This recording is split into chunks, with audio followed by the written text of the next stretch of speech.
Good morning dear student. आज हम पढ़ेंगे अब empirical formula and molecular formula की applications, that means the numerical related to empirical and molecular formula.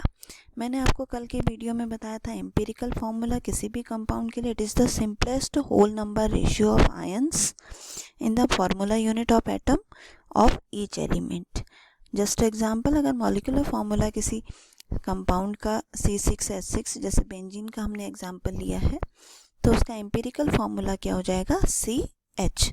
तो empirical formula और molecular formula में मैंने आपको कल रिलेशन भी बताया था कि एम्पिरिकल फार्मूला और मॉलिक्यूलर फार्मूला में जस्ट डिफरेंस किस चीज़ का होता है, n फैक्टर का। और ये n फैक्टर हम कैसे निकालते हैं, मोलर मास और एम्पिरिकल मास से। बोथ हैव सेम कंपाउंड, जैसे बेंजीन है molecular formula C6H6 but empirical formula is CH। Whole n लिखा है, बेंजीन के केस में n होता है 6। तो अब हम एक सिंपल न्यूमेरिकल करने वाले हैं, लेकिन उससे पहले हमें परसेंटेज कंपोजिशन वाला पार्ट हम पढ़ेंगे।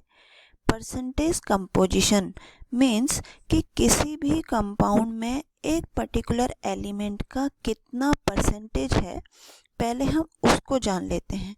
तो परसेंटेज ऑफ एलिमेंट को हम कैसे कैलकुलेट कर सकते हैं, mass of that element upon molar मास। ठीक है, अब इसको समझने के लिए एक न्यूमेरिकल कर लें तो ज़्यादा आसान होगा।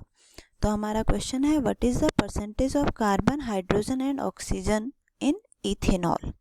इथेनॉल में हमें कार्बन, हाइड्रोजन और ऑक्सीजन की परसेंटेज कैलकुलेट करनी है। ठीक है, तो सबसे पहले हम आते हैं मॉलिक्यूलर फार्मूला ऑफ इथेनॉल क्या होता है, C2H5OH। 2 कार्बन है, 6 हाइड्रोजन है और 1 इसमें ऑक्सीजन है। ठीक है, मोलर मास ऑफ इथेनॉल, अगर मोलर मास हमें इथेनॉल का निकालना हो तो कार्बन का कितना होता है 12, हाइड्रोजन का 1, ऑक्सीजन का 16। तो मोलर मास निकालें, मैंने यहाँ पे 12.01 लिखा है बिकॉज ये AMU में होता है, आप इसको डायरेक्ट 12 लिख सकते हैं। ठीक है, तो 2 × 12 प्लस 5 × 8 प्लस 16 प्लस 1 × 1 यानी कि टोटल इस तरीके से हम इसका मोलर मास निकालेंगे तो आएगा 46.068। आप अगर सिंपल रखते हैं तो इसका आएगा 46। ठीक है, अब हम निकालते हैं mass percentage of carbon. Carbon का मास परसेंटेज कितना है, कार्बन का मास यहाँ पे 2 कार्बन है, एक कार्बन का 12 तो 2 कार्बन का कितना हो गया 12। ठीक है, तो 12.02 अपॉन 46, ये आपका क्या आ जाएगा 12 अपॉन 46 × 100, तो ये आ गई आपकी परसेंटेज। ठीक है, इसी तरीके से मास परसेंटेज ऑफ हाइड्रोजन, कितने हाइड्रोजन है 6, तो 6 अपॉन टोटल मास कितना है 46। ठीक है, इंटू 100। इसी तरीके से mass percentage of oxygen, total oxygen का मास 16 अपॉन 46 × 100। इस तरीके से हम मास परसेंटेज को कैलकुलेट कर सकते हैं। ठीक है, अब हम आते हैं अपने नेक्स्ट क्वेश्चन पे जो कि एम्पिरिकल फार्मूला से रिलेटेड है, मॉलिक्यूलर फार्मूला से रिलेटेड है और ये एग्ज़ाम में 3 मार्क्स में आता है आपका, तो इसको आपको अच्छी तरीके से करना सीखना है कि किस तरीके से हम इसको करेंगे। A compound contain 4.07 gram hydrogen, 24.27 gram carbon and 71.65 gram percentage chlorine. Molecular mass is given. What are its empirical and molecular formula? तो यहाँ पे हमें 3 एलिमेंट दिए हैं, हाइड्रोजन, कार्बन और क्लोरीन। टोटल सबका परसेंटेज मिला के कितना हो गया 100। कई बार हमें क्या होता है, यहाँ पे सिर्फ 2 ही कंपाउंड देते हैं, जैसे हमें दे दिया 4.07% हाइड्रोजन, 24% कार्बन और रेस्ट इज़ क्लोरीन।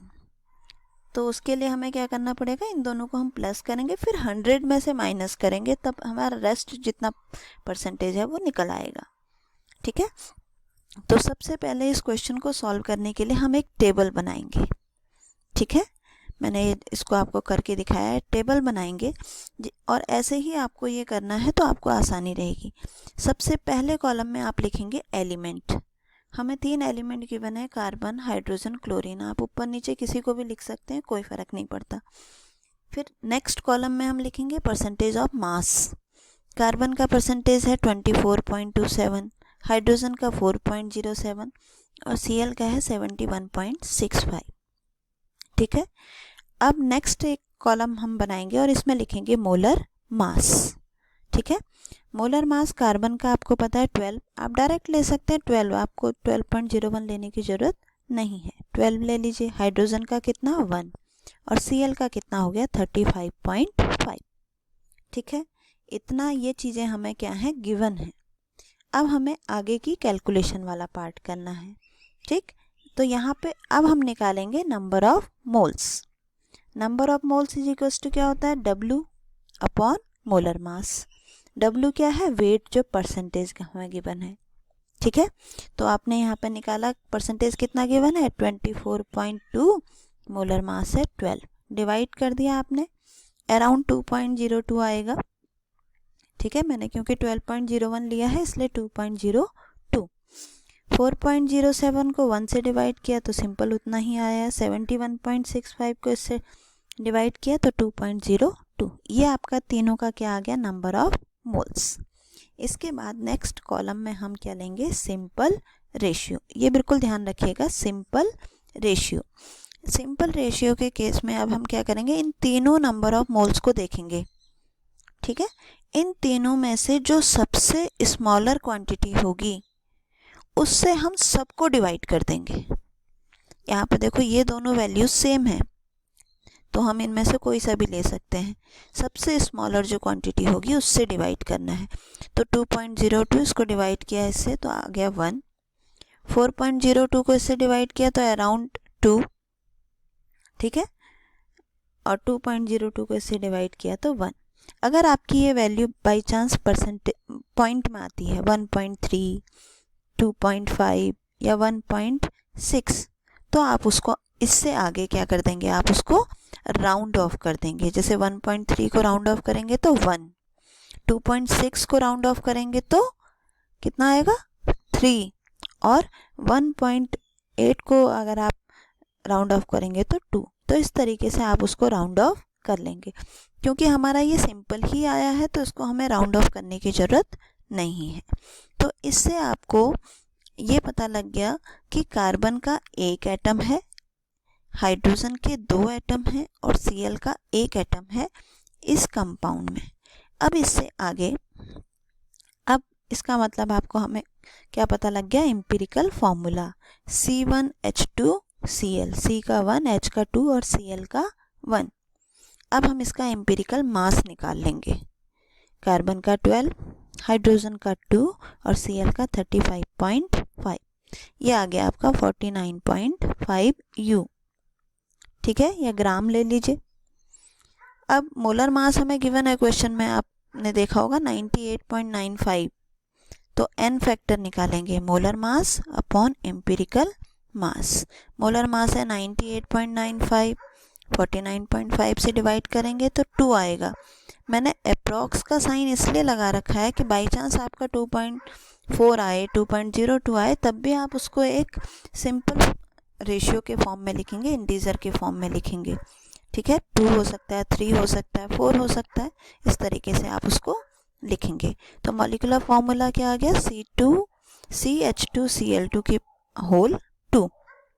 तो एम्पिरिकल आपका मॉलिक्यूलर फॉर्मूला हो गया C2H4Cl।